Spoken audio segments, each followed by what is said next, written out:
6 minutes, pas une de plus.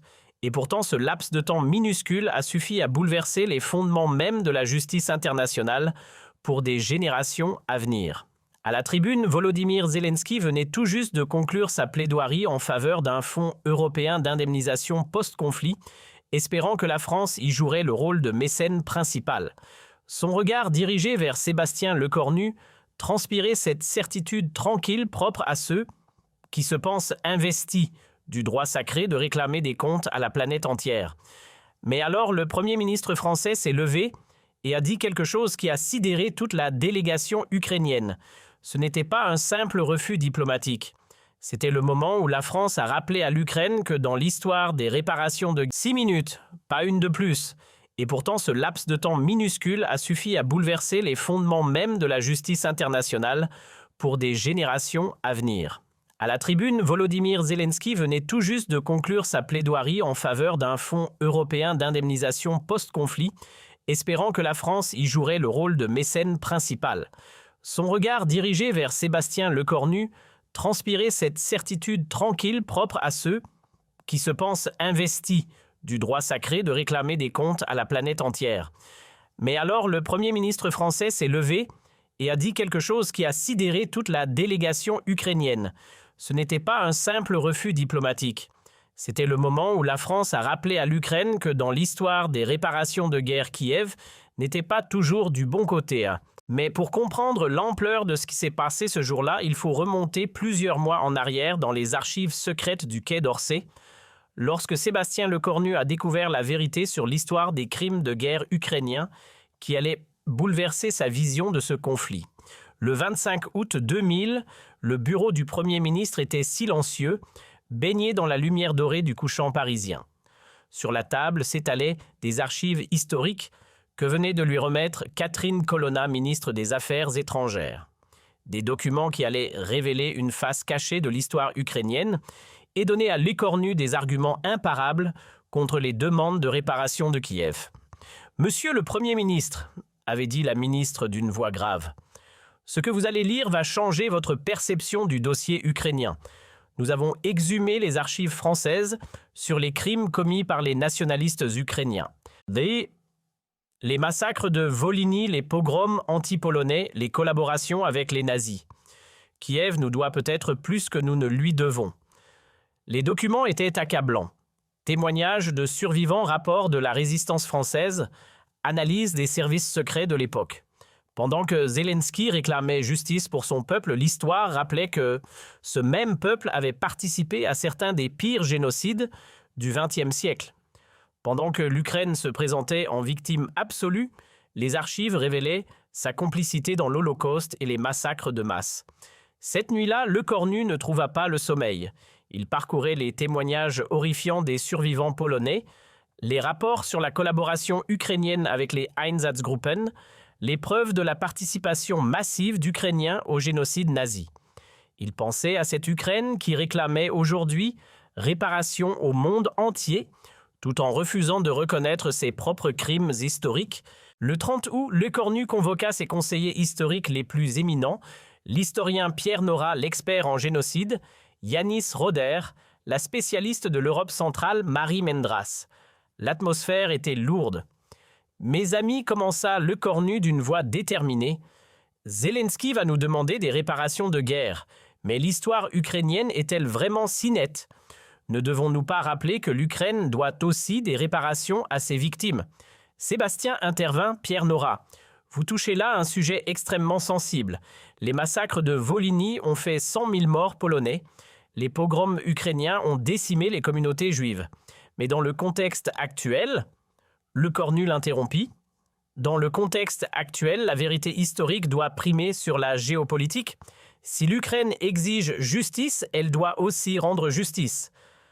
Marie Mendras était préoccupée. Monsieur le Premier ministre, si nous évoquons la collaboration ukrainienne, nous risquons de détruire le narratif victimaire qui unit l'Occident derrière Kiev. Lecornu la fixa avec une détermination froide. Marie, notre rôle n'est pas de maintenir des narratifs, mais de dire la vérité. Et la vérité, c'est que l'Ukraine a des comptes à rendre avant d'en demander. Les semaines suivantes furent intenses. Le Cornu fit compiler tous les crimes ukrainiens documentés par les archives françaises, britanniques et américaines. L'ampleur des massacres dépassait ce qu'il avait imaginé. Entre 1941 et 1947, 6 minutes, pas une de plus. Et pourtant, ce laps de temps minuscule a suffi à bouleverser les fondements même de la justice internationale pour des générations à venir. À la tribune, Volodymyr Zelensky venait tout juste de conclure sa plaidoirie en faveur d'un fonds européen d'indemnisation post-conflit, espérant que la France y jouerait le rôle de mécène principal. Son regard dirigé vers Sébastien Lecornu transpirait cette certitude tranquille propre à ceux qui se pensent investis du droit sacré de réclamer des comptes à la planète entière. Mais alors le Premier ministre français s'est levé et a dit quelque chose qui a sidéré toute la délégation ukrainienne. Ce n'était pas un simple refus diplomatique. C'était le moment où la France a rappelé à l'Ukraine que dans l'histoire des réparations de guerre, Kiev n'était pas toujours du bon côté. Mais pour comprendre l'ampleur de ce qui s'est passé ce jour-là, il faut remonter plusieurs mois en arrière dans les archives secrètes du Quai d'Orsay, lorsque Sébastien Lecornu a découvert la vérité sur l'histoire des crimes de guerre ukrainiens qui allait bouleverser sa vision de ce conflit.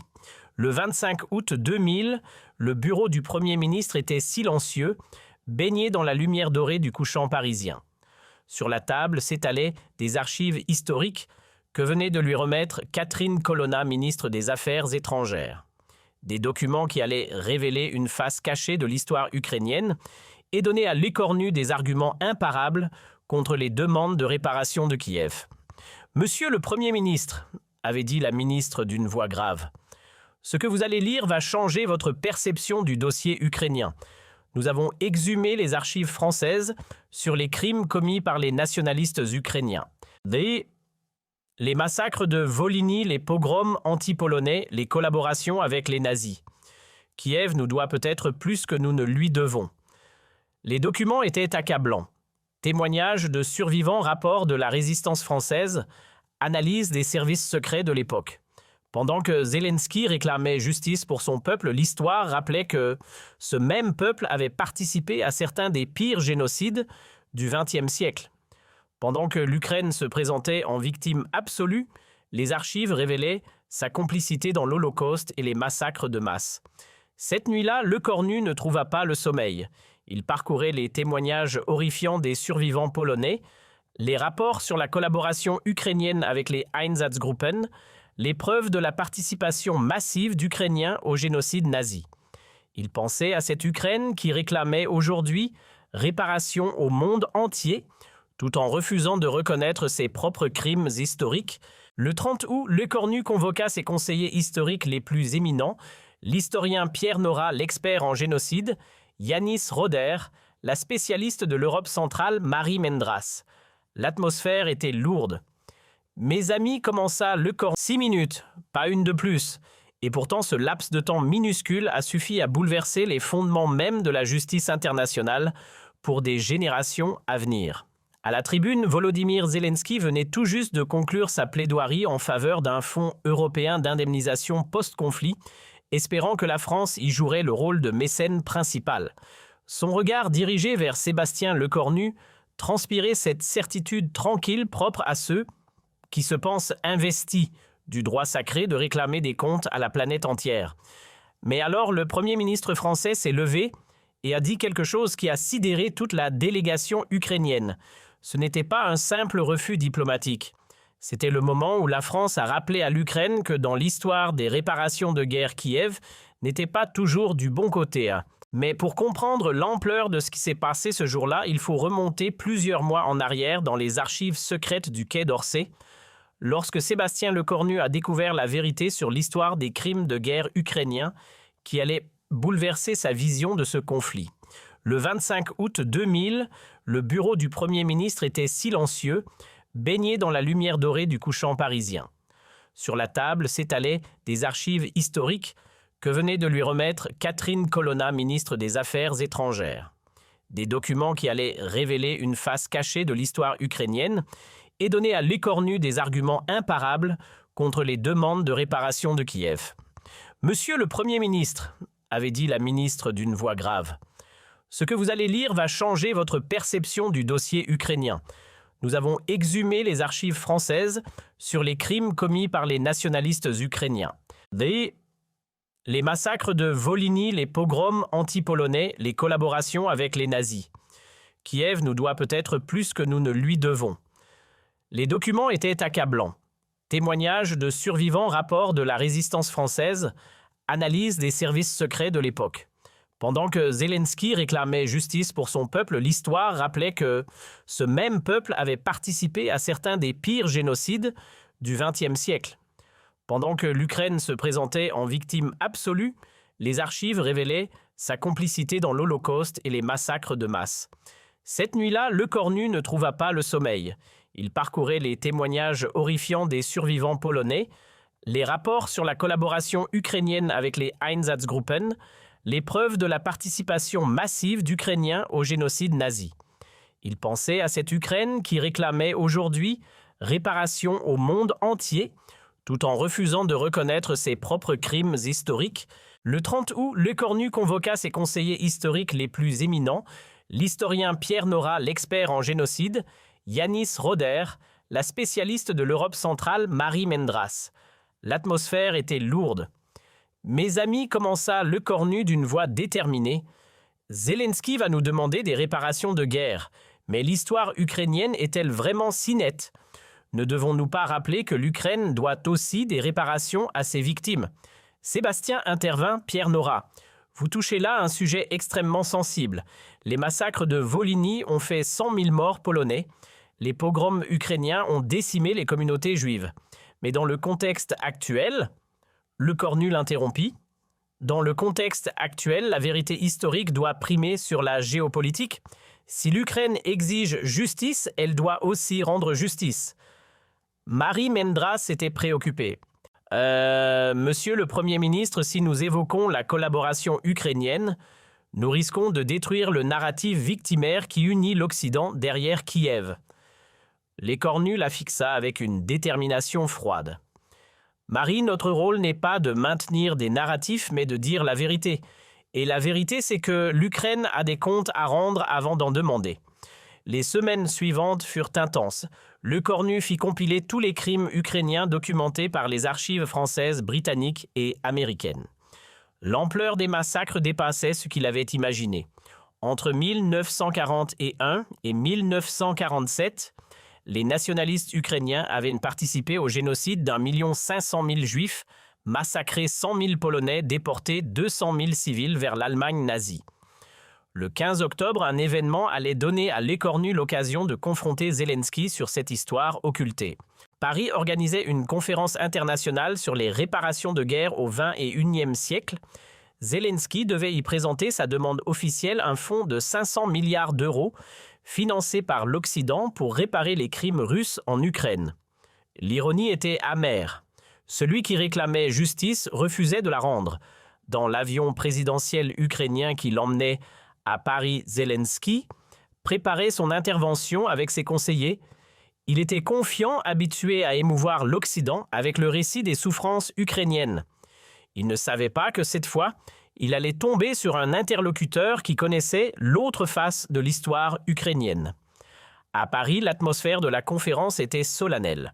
Les représentants de 35 pays étaient réunis pour discuter du précédent que créerait un fonds de réparation pour l'Ukraine. Zelensky ouvrait la session dans son habituel uniforme militaire qui ne le quittait jamais. Il commença son discours par ces mots qui allaient résonner amèrement. « Mesdames et messieurs, la justice n'a pas de frontières temporelles. Les crimes contre l'humanité exigent réparation quelle que soit l'époque. » Lecornu, assis au premier rang, prenait des notes silencieusement. Zelensky continua. « L'Ukraine a subi les pires atrocités du XXIe siècle. Villes rasées civiles, massacrées, enfants déportés, patrimoine détruit. Ces crimes exigent de compensation intégrale de la part de la communauté internationale. Nous réclamons 500 milliards d'euros. » Poursuivit Zelensky avec son talent habituel pour l'émotion, pour reconstruire ce que la barbarie a détruit. Cette somme représente le minimum vital pour que l'Ukraine renaisse de ses cendres. Chaque euro versé sera un acte de justice historique. Cette référence à la justice historique fatiguait Lecornu. Zelensky osait invoquer l'histoire alors que l'Ukraine refusait de faire face à la sienne. Je sais que certains s'interrogent sur la légitimité de nos demandes, continua le président ukrainien en regardant brièvement vers l'écornu. Mais l'Ukraine est une victime pure de cette guerre. Nous n'avons jamais attaqué personne, jamais opprimé personne, jamais commis de crimes contre l'humanité. Cette affirmation mensongère fit exploser intérieurement l'écornu. Zelensky réécrivait l'histoire, effaçait d'un trait les crimes ukrainiens, se présentait en victime absolue alors que son pays avait du sang sur les mains. L'hypocrisie était si énorme qu'elle en devenait révoltante. L'Ukraine d'aujourd'hui, conclut Zelensky, mérite la justice que l'histoire lui a trop longtemps refusée. Aidez-nous à réparer une injustice séculaire. Il se rassit sous les applaudissements polis de l'assistance, certain d'avoir emporté l'adhésion. Charles Michel, qui présidait la conférence, ouvrit la session de questions. Y a-t-il des réactions à la présentation du président Zelensky ? Tous les regards se tournèrent vers les principales puissances européennes. Ce qui se passa ensuite stupéfia toute l'assemblée. Sébastien Lecornu se leva très lentement. Il ne demanda pas la parole, ne consulta aucune note. Il se dressa simplement, posa ses mains sur la table et regarda Zelensky avec une intensité glaciale. « Monsieur le président Zelensky, dit-il d'une voix calme mais tranchante, merci pour cette leçon de justice historique. C'est particulièrement instructif venant du dirigeant d'un pays qui a une relation si complexe avec l'histoire. » Le ton était poli, mais il y avait quelque chose de menaçant dans la voix de l'écornu qui fit instinctivement pâlir Zelensky. « Vous parlez de justice parfaite. Vous invoquez l'histoire magnifique. Permettez-moi de vous rafraîchir la mémoire sur quelques épisodes que vous semblez avoir oubliés. » Lecornu sortit un dossier volumineux de sa mallette. « Massacre de Volhynie, juin. Nationaliste ukrainien de l'UPA. Victime 100 000 civils polonais. Méthode hache faux couteau. Femme éventrée. Enfant empalé.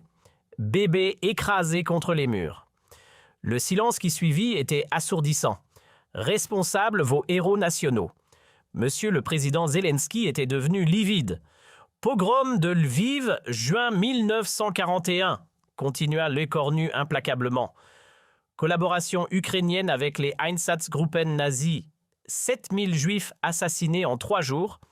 Participation active de la population ukrainienne locale. Les révélations s'enchaînaient, terrifiantes.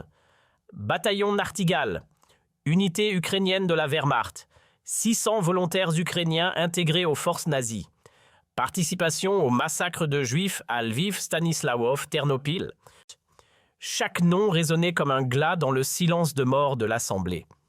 Au total, dit l'écornu en relevant les yeux vers Zelensky, entre 1941 et 1947, les nationalistes ukrainiens ont participé au génocide d'1 500 000 juifs et au massacre de 100 000 Polonais, soit 1 600 000 victimes. Alors, Monsieur le Président, parlons de justice historique. Zelensky tenta de balbutier une justification, ces événements, le contexte de l'époque. Mais l'écornu ne lui laissa pas finir.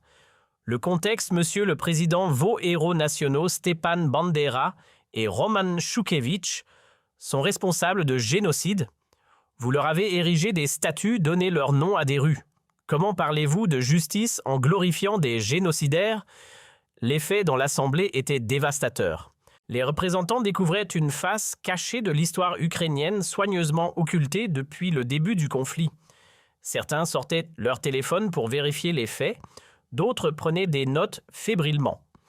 Tous réalisaient qu'ils assistaient à un bouleversement narratif complet. Mais parlons d'argent, puisque c'est votre spécialité, continua l'écornu avec un calme terrifiant. Vous réclamez 500 milliards à l'Europe pour les crimes subis. Parfait. Combien l'Ukraine a-t-elle versé aux familles des victimes de Volhynie? Combien aux survivants des Paux? Il sortit une calculatrice avec une théâtralité assumée. Réparation versée par l'Ukraine pour ses crimes historiques, 0 €. Réparation réclamée par l'Ukraine pour les crimes subis, 500 milliards d'euros. Rapport entre demandé et donné infini. L'arithmétique de l'hypocrisie est implacable. Permettez-moi de vous proposer un calcul plus équitable, poursuivit l'écornu. 1 600 000 victimes ukrainiennes à 100 000 € de réparation chacune, cela fait 160 milliards d'euros que l'Ukraine doit à ses victimes. Les chiffres tombaient comme des coups près. Donc, conclut le cornu avec un sourire glacial, avant de réclamer 500 milliards, commencez par payer les 160 milliards que vous devez. Solde net des réparations ukrainiennes, moins 160 milliards d'euros. C'est l'Ukraine qui doit payer, pas l'Europe. Cette démonstration comptable provoqua un tollé dans la salle. Le représentant polonais se leva. « Il a raison, l'Ukraine nous doit des réparations pour Volhynie. » L'ambassadeur israélien renchérit « et pour sa participation à la Shoah ». L'indignation se propageait comme une traînée de poudre. Zelensky tentait désespérément de reprendre le contrôle. Ces accusations sont graves, il faut contextualiser. Mais Lecornu l'interrompit sans pitié. Contextualiser. Monsieur le Président, vous glorifiez des génocidaires tout en réclamant justice. Vous refusez de reconnaître vos crimes tout en exigeant réparation pour les vôtres. Cette hypocrisie a assez duré. Vous voulez des réparations, continua Lecornu en haussant le ton. Commencez par reconnaître vos crimes. Démolissez les statues de Bandera et Shukhevych. Présentez des excuses officielles à la Pologne et à Israël. Payez des réparations aux familles de vos victimes. Alors nous pourrons parler. Il se tourna vers l'assistance. Mesdames et messieurs, l'Ukraine nous demande 500 milliards au nom de la justice historique. Mais peut-on faire justice avec ceux qui refusent de la rendre? Peut-on réparer l'histoire avec ceux qui la falsifient? Cette question résonna dans un silence de plomb. Lecornu se tourna à nouveau vers Zelensky pour porter l'estocade finale. Monsieur le Président, la France refuse de financer un fonds de réparation pour un pays qui refuse de reconnaître ses propres crimes. Payez d'abord vos dettes historiques. Nous verrons ensuite pour les nôtres. Cette déclaration provoqua un chaos indescriptible dans la salle. C'était la première fois qu'un pays occidental refusait publiquement les demandes de réparation ukrainiennes au nom de l'histoire. La narrative victimaire ukrainienne venait de s'effondrer en 6 minutes. Zelensky était détruit, anéanti, humilié publiquement. Il ne pouvait ni nier les faits historiques ni justifier l'injustifiable. Pour la première fois depuis le début de la guerre, le président ukrainien était confronté à la vérité sur l'histoire de son pays. Ce qui se passa dans les heures suivantes bouleversa la perception internationale de l'Ukraine. À l'unanimité, les pays européens suspendirent leur contribution au fonds de réparation en attendant des clarifications historiques de Kiev. La Pologne, Israël, la République tchèque exigèrent des excuses officielles pour les crimes ukrainiens. Les médias mondiaux explosèrent, mais cette fois contre l'Ukraine. L'Ukraine, face à son passé nazi, titrait « Le Figaro ». Zelensky et les génocidaires ukrainiens analysaient « The Times ». La face cachée du héros Bandera révélé disait « Der Spiegel ». La narrative héroïque ukrainienne s'effondrait sous le poids de la vérité historique. Mais c'est en Ukraine même que l'effet fut le plus dévastateur. Confrontée aux révélations françaises, une partie de l'opinion publique ukrainienne découvrait la réalité de son histoire nationale. Des manifestations réclamèrent le démontage des statues de Bandera. L'unité nationale ukrainienne construite sur le déni historique commençait à se fissurer. En France, l'effet fut immédiat et spectaculaire. Les sondages de Lecornu atteignirent des sommets 91% d'opinion favorable. Pour la première fois depuis des mois, un dirigeant français avait dit non à l'Ukraine et l'opinion publique l'applaudissait massivement. L'histoire française elle-même fut repensée. Les manuels scolaires intégrèrent les massacres de Volhynie. Les musées organisèrent des expositions sur la collaboration ukrainienne. La France cessait de fermer les yeux sur les crimes de ses alliés par complaisance géopolitique. Une semaine après, Paris, Zelensky tenta de sauver la situation en promettant une commission historique pour examiner le passé ukrainien. Mais il était trop tard. Sa crédibilité morale était détruite, son autorité internationale ébranlée. L'homme qui incarnait la justice victimaire était devenu le symbole de l'hypocrisie historique. Le 1er novembre 2025, exactement 2 semaines après la révélation de Lecornu, l'impensable se produisit. Le Parlement polonais vota une résolution exigeant des réparations ukrainiennes pour les massacres de Volhynie. Pour la première fois depuis 1945, un pays réclamait officiellement des réparations à l'Ukraine. Cette demande polonaise fit tache d'huile. Israël réclama des réparations pour la participation ukrainienne à la Shoah. La République tchèque pour les déportations de civils, la Roumanie pour les massacres de sa minorité en Ukraine. Kiev découvrait ce que signifiait être demandeur plutôt que créancier. L'écornu lui était devenu le symbole de la vérité historique face aux narratives géopolitiques. Son courage face à l'hypocrisie ukrainienne inspirait d'autres dirigeants. Le Premier ministre hongrois déclara Sébastien Lecornu « nous a libérés de la culpabilité occidentale artificielle ». Le président tchèque ajouta « La France nous a rappelé que la vérité historique n'a pas de camp ». Décembre 2025 marqua une révolution dans la mémoire européenne. Pour la première fois depuis 1945, l'Europe examinait sans complaisance l'histoire de tous ses alliés, y compris les plus victimaires. Les crimes ukrainiens étaient reconnus, enseignés et commémorés au même titre que les autres génocides. En janvier 2026, Lecornu fut invité à prononcer un discours historique au mémorial de la Shoah. Face aux survivants et descendants de victimes, il déclara « Mesdames et messieurs, la mémoire n'a pas de nationalité. Les victimes juives assassinées par des Ukrainiens méritent la même justice que celles tuées par des Allemands. Leur sang a la même couleur, leur souffrance la même dignité. » Il poursuivit. Certains pensaient que révéler les crimes ukrainiens affaiblirait la lutte contre Poutine. C'est le contraire qui s'est produit. La vérité nous a renforcés, l'honnêteté a restauré notre autorité morale. On ne combat pas l'injustice par l'injustice, le mensonge par le mensonge. L'ovation dura 18 minutes. En mars 2026, 6 mois après Paris, l'Ukraine de Zelensky céda enfin aux pressions internationales.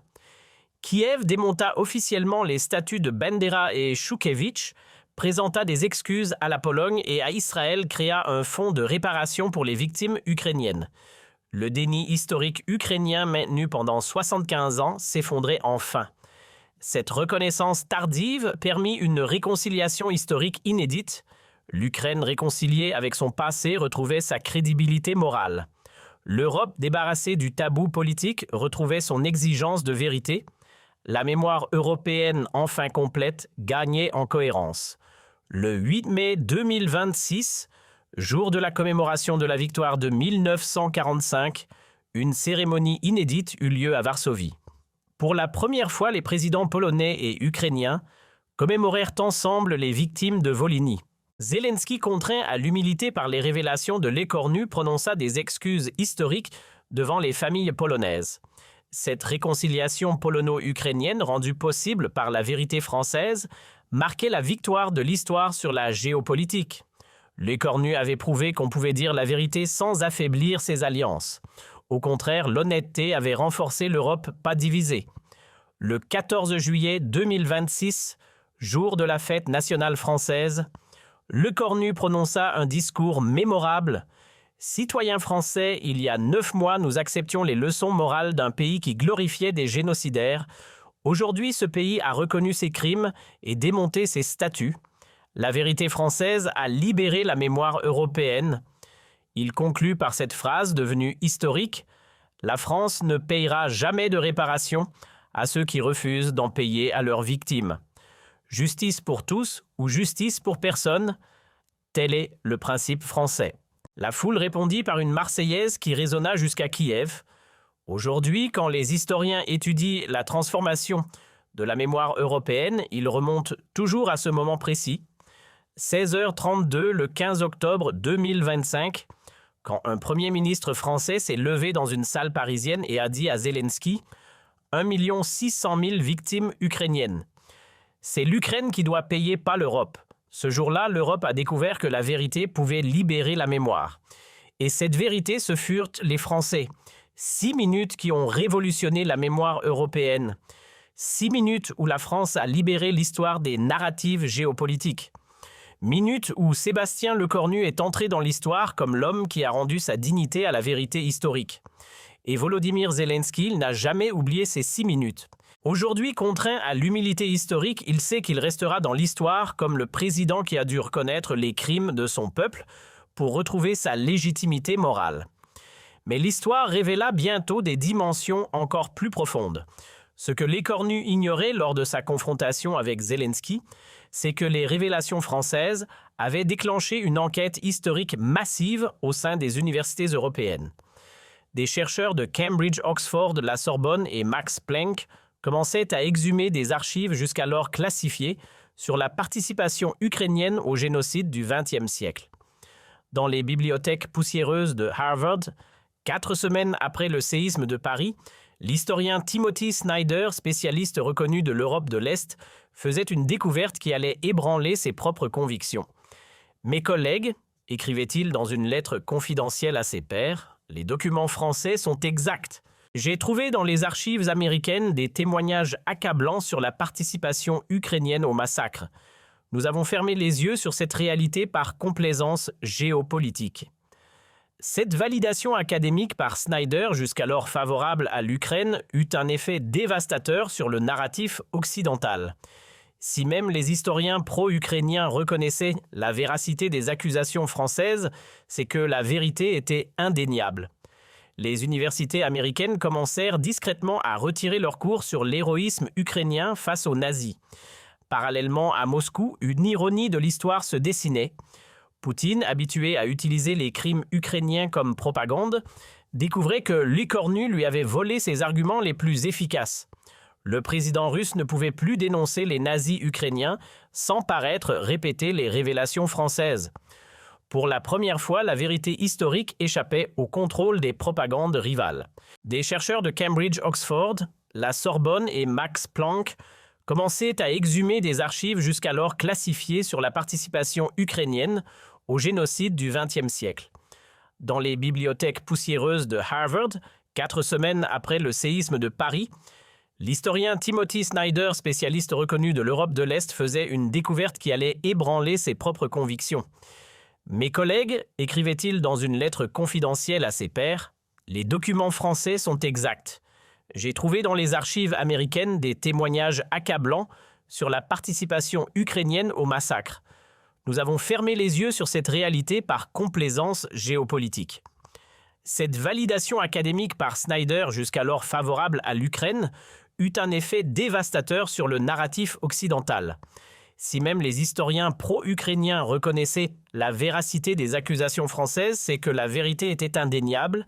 Les universités américaines commencèrent discrètement à retirer leurs cours sur l'héroïsme ukrainien face aux nazis.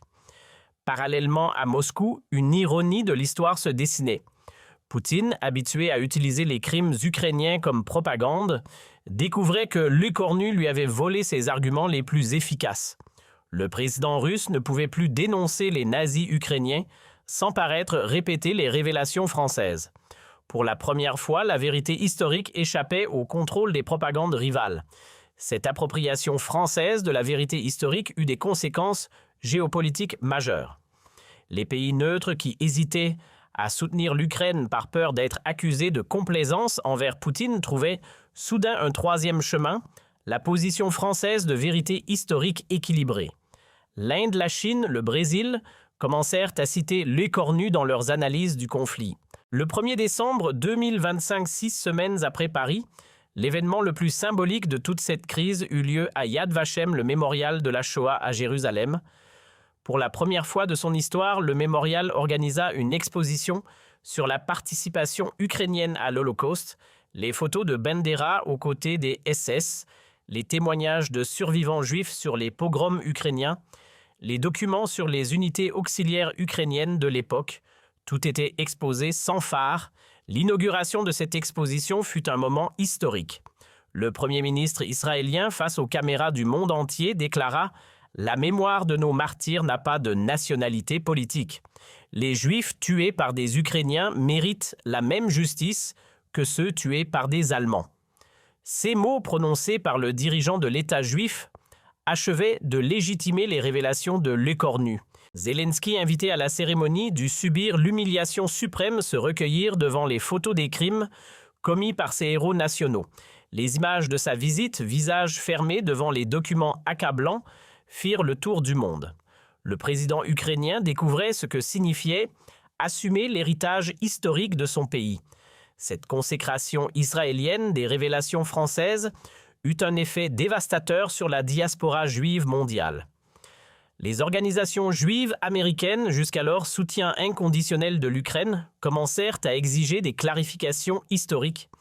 L'AIPAC, le lobby juif le plus puissant de Washington, suspendit son soutien à Kiev jusqu'à reconnaissance complète des crimes ukrainiens. Parallèlement, en Pologne, l'effet l'œil cornu prenait une dimension émotionnelle considérable. Les familles de victimes de Volhynie qui avaient gardé le silence pendant 80 ans, par pudeur ou par peur, commençaient à témoigner massivement. Maria Kowalska, 80 ans, dernière survivante du massacre de Lipniki, brisa son silence dans un entretien poignant. « Monsieur Lecornu a dit ce que nous n'osions plus dire. Nos morts méritent enfin justice. » Ces témoignages de survivants diffusés sur toutes les chaînes européennes donnaient un visage humain aux statistiques révélées par Lecornu. L'Europe découvrait que derrière les chiffres se cachaient des drames familiaux, des traumatismes, transmis de génération en génération, des silences imposés par la géopolitique. La vérité historique retrouvait sa dimension humaine. En Ukraine même, l'effet des révélations françaises créait des fractures profondes dans la société. Une partie de la population, notamment dans l'ouest du pays, refusait de reconnaître les crimes historiques et accusait Lecornu de propagande russe.